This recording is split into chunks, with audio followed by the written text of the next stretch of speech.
So today we're going to talk about shame. And this is a particularly important topic, and I believe relevant to everyone, whether you're listening to this from a more business-oriented set of interests or a personal or interpersonal set of interests. I can promise you that shame is an important thing for you to be aware of and to be empowered in dealing with. A lot of really great work has been done on this in the last decade or so. A lot of it really spearheaded by Brene Brown. His work on this is just amazing. But for the purpose of this very brief conversation, let's talk about shame as a particular relationship one has to oneself. It has an emotional component. It has a cognitive component. It has a physiological component. And the cognitive component includes not only a set of beliefs, but ways of acting towards oneself and therefore towards life and others. Okay, so it's a comprehensive state. It's not just an emotion. And I know some people do consider it as one of the emotions, and that's valid, but I want us to think of it more as a state of being that includes an emotion. So one way to think about what shame is, it's a state in which one's relationship to oneself is in the domain of worthlessness. And I don't mean worthless just like literally no value, but think of it like worth less in some way. So less than something. Worth less now in your experience of yourself than you were yesterday, than you were 10 years ago. Worth less in your experience of yourself than other people when you look at them side by side with yourself. Or it could literally mean your sense of your own worth or value is zero. So anything on that spectrum is what I'm talking about when I say worthlessness. So that experience of shame, that state of shame is very common. And it's common in part because the conversational environment and the set of values most of us are enculturated into before we even can think for ourselves, we are surrounded by attaching a sense of worth to ourselves through our production. And in the West, particularly in the United States, for men, what does that mean? It means our ability to go out and achieve, our ability to provide, our ability to protect ourselves and others. This is not an exclusively male phenomenon. This is the way that we largely have developed, at least in the West. And it's not just the West. And then for women, and I don't mean for this to be binary, but I am talking about broad strokes here. Okay, so you could find yourself on both sides of this and probably will. But for women in the West, largely the sense of production or the sense of value can be tied to your ability to take care of other people's needs. Being a nurturer, being a caretaker, etc. So whenever something challenges that schema for us, say, when you're not able to provide at the level you think you should, financially, physically, or otherwise, if you're not able to take care of other people's needs the way you think you should, etc., oftentimes the experience you then have is of worthlessness. Worth less than you used to be, worth less than you should be, or worth nothing. That's the shame I'm talking about. So that's an incredibly debilitating state. It is absolutely disconnecting. You will not be connected in a powerful and healthy way to others when you're in a state of shame. You won't have an authentic, real, clear relationship with yourself, capital S, when you're in a state of shame. Shame is a complete fiction. It is a completely made up construct, but the experience of it and the impacts of it are 100% real.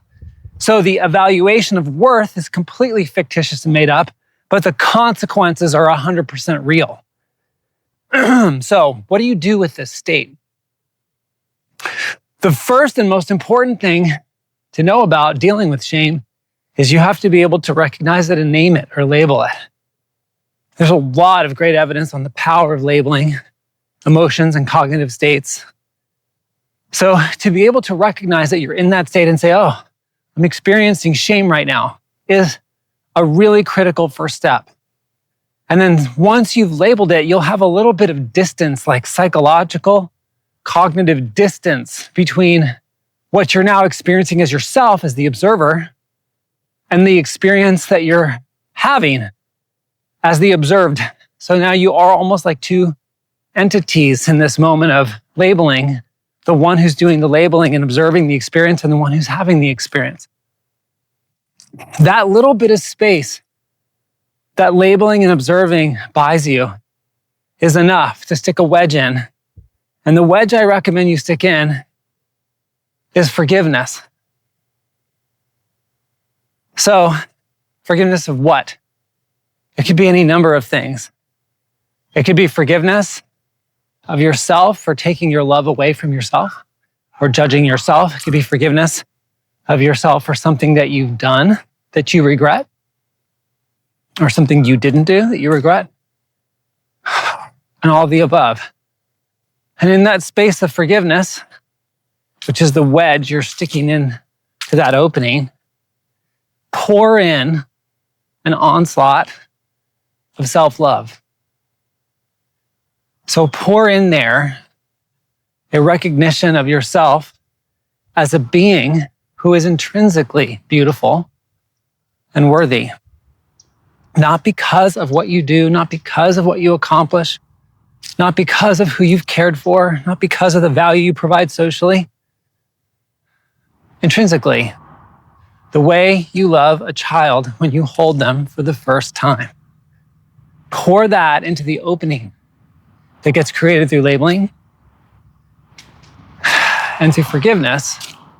And what you will find, I think, this is definitely what I find, is that you get restored to a relationship with yourself that actually works. And beyond that, it has the opportunity to be beautiful.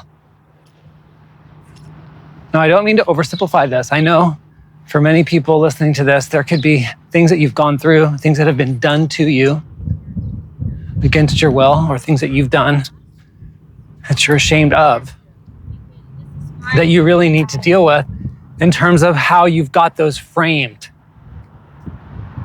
And so for the purpose of this short video, I can't really go into all the ways you could go after discovering the frame inside of which you've located those events. Just know that whatever has happened to you and whatever it is you've done that you may regret or feel ashamed of, it actually doesn't tell you anything about your worth as a being. It can be quite healthy to look back on something you've done or not done and regret it and want to then correct the way you act or interact with the world. And to grow from that can be very healthy, positive. But to use something you did or didn't do, or something that someone else did to you as a piece of evidence for a story that you are worth less than something, that, my friends, is 100% counterproductive and also 100% story. No truth, all story. No fact, all fiction. So I'm inviting you, as you're listening to this, to practice this. And really start practicing when you're noticing those feelings of shame, of being worth less than something that was before, or that should be, or worth less than zero. And intervene with that, because it's not true. And it produces nothing productive, and it's a lie. Who you are intrinsically as a being is incredible, beyond measure. And I invite you to let that in, because when you let that in, you can let it out. And when you let it out, your life will have so much more meaning and purpose for you. And it'll make a bigger difference in the world as well, which will also give you tremendous joy and satisfaction and a more realistic experience of who you really are. So thank you for listening. I love you. Have a great day.